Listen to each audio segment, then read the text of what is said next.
Hello, Zimbabwe, and welcome to Live Talk. We're coming to you live from Studio 7 at the Voice of America in Washington. I'm your host, Marvellous Mhlanga-Nyahuye. Today on Live Talk, we're discussing latest political developments in the United States, which saw President Joe Biden bowing out of the 2024 presidential race. Biden made the announcement yesterday and endorsed Vice President Kamala Harris to replace him.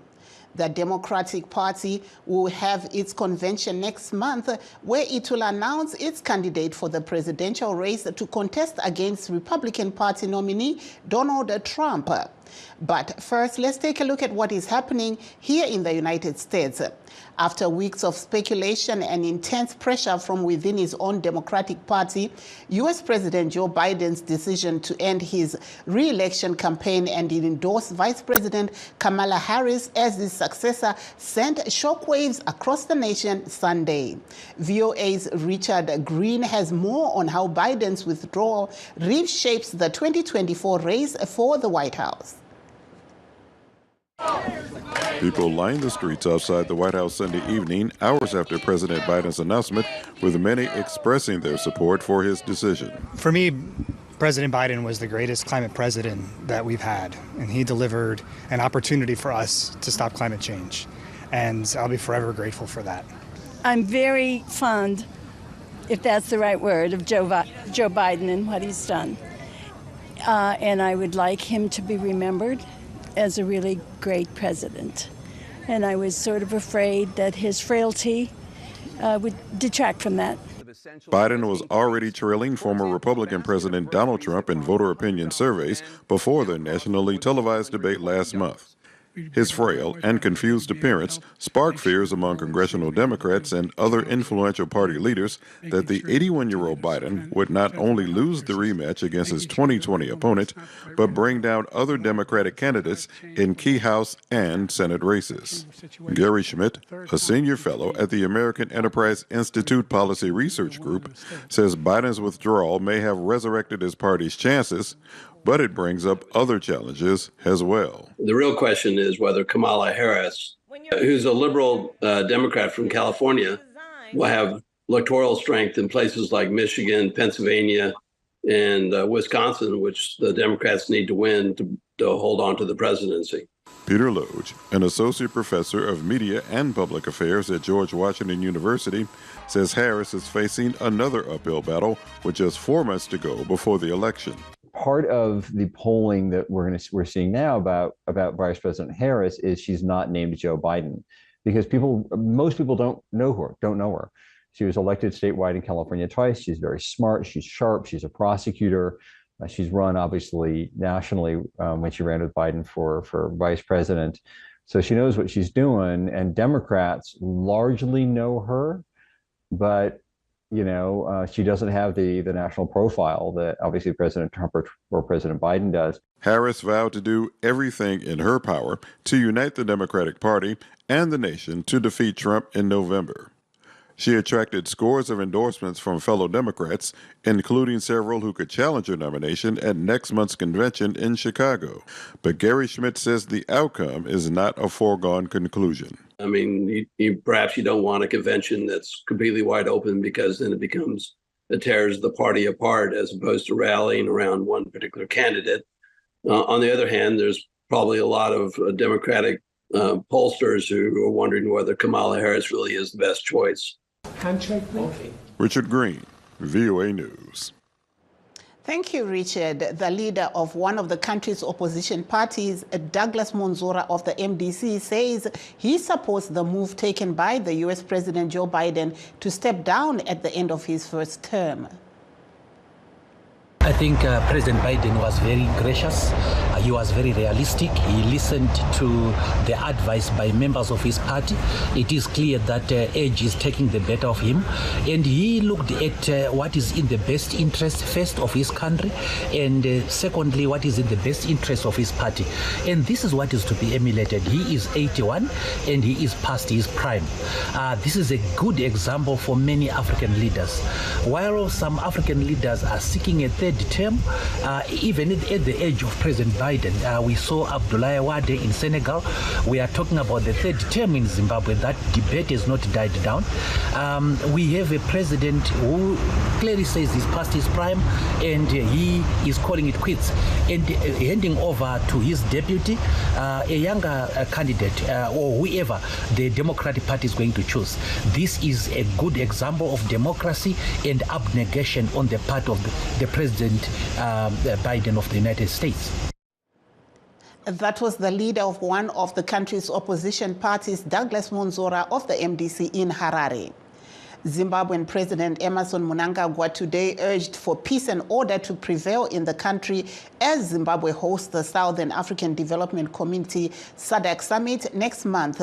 Mnangagwa made the remarks at the burial of national hero, the late Brigadier General retired Dr. Michael Chaminuka at the National Heroes Acre in Harare today.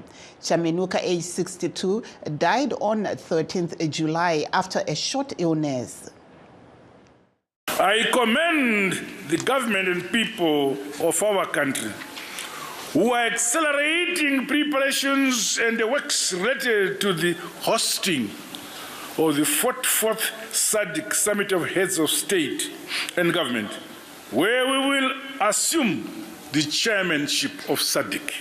This historic event is preceded by the SADC Industrialization Week, which will be running next week from the 28th of July to 2nd of August.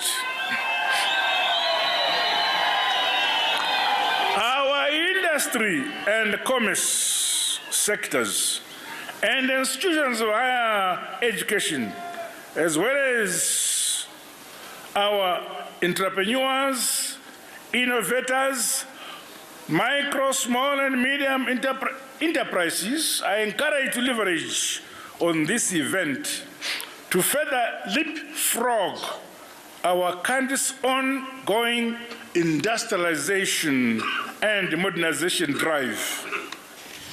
Meanwhile, I call upon all the stakeholders, including the private sector, to partner my administration and other local authorities to enhance the environmental ambience, the cleanliness and the beauty of our cities in preparation for the summit and indeed into the future. We shall do it. That was President Emmerson Mnangagwa speaking at the National Shrine today. The High Court has thrown out 2 cases against Job Sikala of the National Democratic Working Group, NDWG. Sikala returned to Zimbabwe yesterday after undergoing 4 months of medical treatment abroad. We managed to bring Mr. Sikala on LiveTalk. Thank you, Mr. Sikala, for joining us. Welcome to the program. Yeah, thank you very much for inviting me to this very important program. Thank you. Mr. Sikala, your 2 cases have been thrown away. What is your reaction and what are you planning to do? The dismissal of the convictions that were procured by the state against me on 2 cases, which from the law that does not exist in Zimbabwe, which I was convicted and fined $500. And also the conviction which the state procured was on the case of inciting public violence to revenge the murder of Mhlanga Nyahuye. So all these convictions which the state procured early this year, I knew that there were fake convictions. One on the basis that the first conviction was procured out of a charge from the law that does not exist. Then the second one, there was absolutely no iota of evidence which the state produced in court to demonstrate that incited public violence. So all these were done to justify my 595 days of incarceration arrest of national prison. When I was denied bail after having applied for bail 8 times, but in no court and the Supreme Court. So my reaction is that I am angry for it to be abused. It's not a joke for someone to suffer for 595 days. I'm living in historical confinement, always in chains, like a terrorist. When I have not committed an offense. So specifically, I am going to sit down with my legal practitioners to see how we are going to react to the injustices that have been perpetrated against me. Are you planning, Mr. Sikala, are you planning to sue the government? This kind of criminality cannot be allowed to go unpunished. This is definitely going to happen. Spending almost 2 years in prison when you have not committed an offense. And after that, you are not found guilty. Cannot go unpunished. Definitely, I will sue the state. And what lessons can you say you have learned from your incarceration? Pardon? Mungati mi makabatwa sei pamanga muri muusungwa uyezve kune vakateererawo zvinhu zvamungade kuti vazive pamusoro peupenyu hwenyu pari zvino. I have always been saying it. I have been denied visits from my family and also from friends until I had to seek a court order. I've been denied to be provided food with my family. Number 2, when I became sick, the prison officers refused me to be treated by the medical doctor of my own choice, which is one of the cardinal and fundamental rights that are provided for in our Constitution. Number 3, I was always kept in chains when I have not committed any crime. And some of these chains have injured me several times. I think you even saw one of the photos that went viral when I was in chain after having become sick and on a hospital bed, on a sleeping dose, they kept me in chains. I was kept in solitary confinement, where even the breathing air was not available. So fundamentally, the level of humiliation that I got from the state during the period of my incarceration when I did not commit any offense is the one that is enraging me. I will definitely I am prepared. Thank you so much, Mr. Sikala. Unfortunately, your line seems to be breaking up, but thank you so much. That was Mr. Job Sikala of the National Democratic Working Group in Harare. With that, let's take a short break. Please stay tuned. We'll be right back. In times of change, when the world seems uncertain and what we hear doesn't reflect what we see, we seek the truth. When we are told only part of the story, we lose trust. In moments of crisis, our dreams, hopes, and wishes for a better tomorrow depend on a free press. At Voice of America, we bring you the stories that people take risks to see. We connect the world and unite it with truth.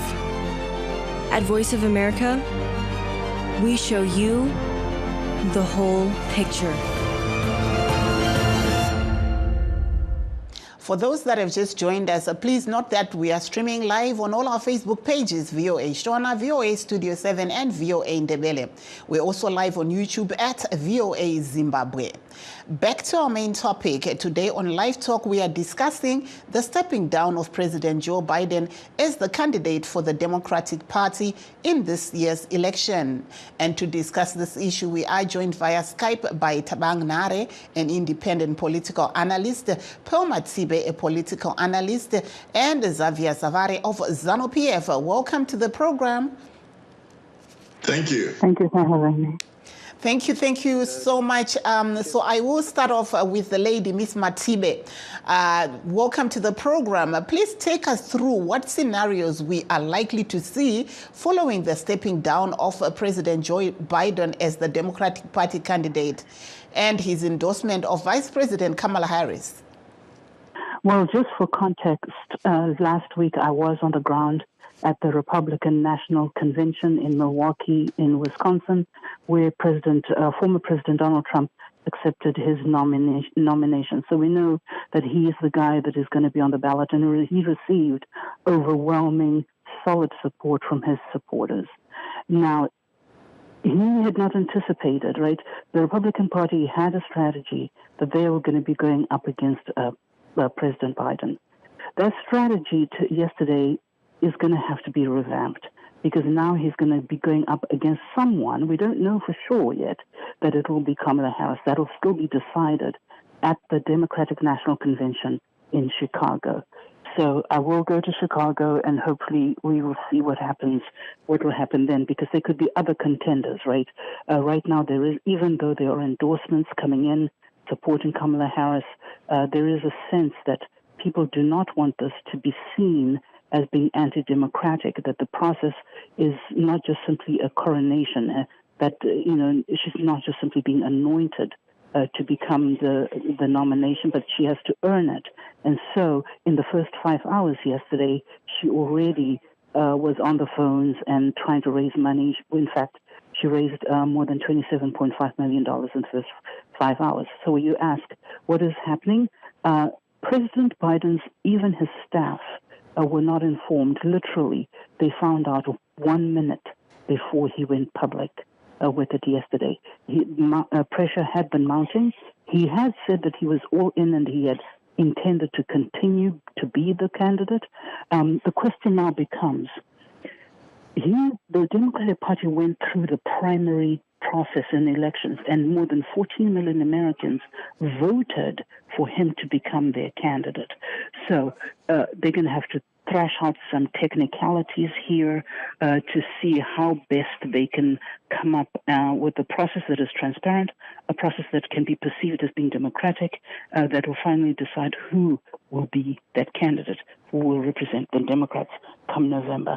But remember, there's only about 107 days or so to the voting day, and between today and the National Convention, there is exactly 4 weeks. So the Democrats have a month, and so there's a lot of work to be done. Back to you. Thank you so much. Mr. Zavare, welcome to the program. What is your view on what we are seeing happening here in the United States? Well, I mean, United States is a superpower and a big player in international politics, and of course, there is, of course, an element of it which is of meddling in other sovereign countries' politics, be it in Europe or in Africa or in Asia. And it's for us, we are just observing and watching to see how they practice their democracy. I think those close to Barack Obama are bringing in an interesting take to this issue, because everyone was expecting Barack Obama to endorse Kamala with the speed of lightning, but he hasn't done so. He seems to suggest that there shouldn't be a coronation, rather there should be a contestation of views, and he's basically saying there should be others allowed to go for the presidential nominee for the Democrat Party, and we will see if his views is carried by many who profess to be Democrats within the Democratic Party. So because the likes of Clinton and his wife, they've already endorsed Kamala in anticipation, or rather in a way that is meant to kind of circumvent the usual processes of nomination within the party itself. So we are just observers. Of course, we observe with interest. Like I said, America is a superpower. There were years gone by when it used to be say, if America sneezes, the world catches a cold. Of course, because of the emergence of China and Russia rebuilding itself, and of course, even the European Union also being decently strong economically, it's no longer that case. Of course, it's the case in terms of Britain, for example, because Britain is still largely dependent on America, even though America is pretty much a former colony of the British Empire. Yeah, we are just observers. Thank you so much. Over to you, Mr. Nare on Skype. Welcome to the program.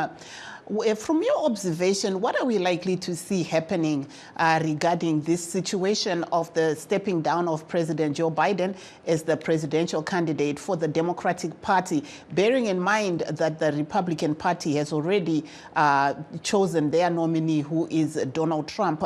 What do you think we are likely to see happening? Thank you, Marvellous. Yeah, it does look like things are moving very fast. We must celebrate President Joe Biden for his lifetime of public service. He came in well over 52 years ago, 1972, as a senator. And it looks like he has done the right thing to step down. And he has now endorsed Vice President Kamala Harris. And so many other public leaders in the Democratic Party have thrown their weight behind Kamala Harris. The challenge, though, is Kamala Harris is a talented, she's a smart, hard worker, and she should be up to the task. But there might just be some cultural issues that we saw in 2016, that America was not ready for a woman president when former Secretary of State Hillary Clinton contested then on the Democratic ticket. And the question now is, will they be ready for Vice President Kamala Harris to be the first president? I think she was the first vice president as a woman. Now she would be the first president. So those are some of the hurdles that are likely to be there. But in terms of momentum on the ground, as Pearl was saying, it does look like there's quite a bit of momentum. As of now, they are talking about well over $84 million that she has raised in funding for her political campaign. And she's been reaching out to different governors in different states, getting endorsements. So in terms of name recognition, she's recognized. She has been part of the team that has been delivering. But there are those questions in the background, whether the generality of the American citizens, especially those who are independent or who are hanging on the fence there, will put their vote for her. She is a strong candidate. Mm-hmm. Still with you, I'm going to ask you to respond in Ndebele. We are seeing that the Democrats or Democratic Party still has a convention to go to next month. Is the time not going to be a factor in what we're seeing developing right now? Ngiyabonga Marvellous. Kukhanya isikhathi esesikhona lapha sesisilutshwane.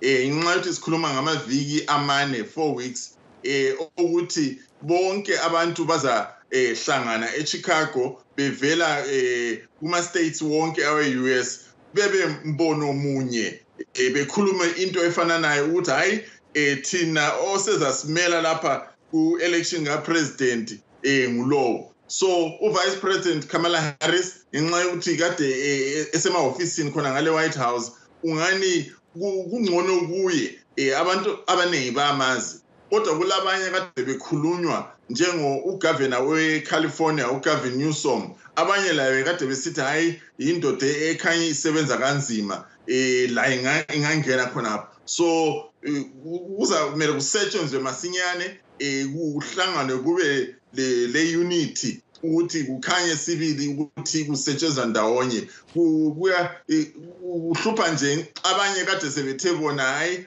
njoba selikhipha uBiden kulo congresswoman weTexas owaziwayo uTom Crockett kade sethe mina mbona ngani hayi angisoze nisebenzelane lani sebenzani lina. So ibunzima obukhona ukuthi wonke umuntu inkokheli zonke ziqoqwe zihlangane zivumelana ukuthi amandla wonke kasetshenziswe ukuthi kukhankaselwe yena lo yabe sekhethiwe eseyinomini yama-democrats. Thank you. Coming back to you, Zavare, mungaona pane zvingadzidzwa here neZimbabwe pane zvatiri kuona zviri kuitika imo muno muAmerica, Zavare? Well, democracies are siyana. America has got their type of democracy. The United Kingdom has got its own form of democracy. And the Netherlands have got their own form of democracy. Israel has got its own form of democracy. As is India, it has got its own form of democracy. Russia has got its own form of democracy. So, yes, one or two things.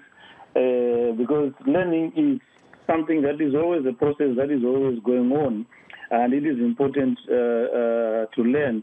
For the process in America right now, it is our hope and expectation that former President Donald Trump as we take it because it doesn't reflect well. Kunoma countries and it look up to America in terms of democracy. But then the unfortunate thing is America has got a history leaders anyway, from Abraham Lincoln to Ronald Reagan now to Donald Trump. So there's no one about different democracies, institutions could rana say. Yes, we can. There are one or two things we can always learn, but I think it's important. Joe Biden is for leaders to recognize when they are not well in terms of their health, and accept that they can't continue as leaders because ultimately what is forced Joe Biden to step down is not age, is health. Asika tinoona kuAfrica Zavare yaramba suduruka usiye vamwe kwete kuti unoramba kuti ngoda kushingirira wa murwere uchinida help and support yavamwe kuti utano hwako rambo chienderera mberi. So for that I kind of applaud him, but I feel that he left it too late because utano hwake wagara uchizikanwa for a long time since I was right. And he should have accepted that. Remember, even when he ran in 2020, there were question marks about his health. And more so early this year, February and stuff, it became much clearer, health deteriorated. And at that point, I think it would have been fair for him to step down and give his party a good chance. Because right now, much as everyone is trying to be positive and,